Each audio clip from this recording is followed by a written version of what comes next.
Ganito pala ang mabilis ang pagbalat ng watermelon. Nakita ko lang to sa TikTok. Ang daming natutulungan ng TikTok. Yan.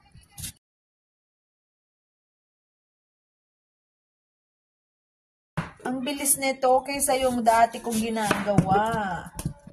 So, o diba? Tapos alisin mo na lang siya dito.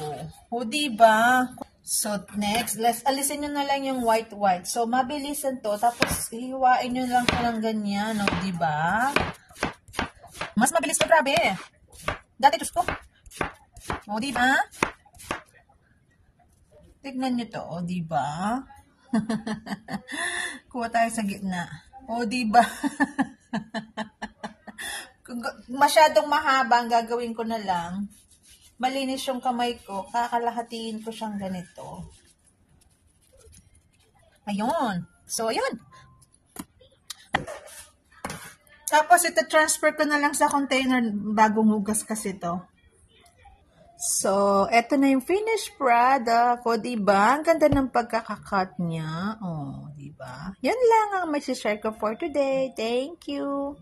Guys, please support our Facebook or TikTok or YouTube. Thank you.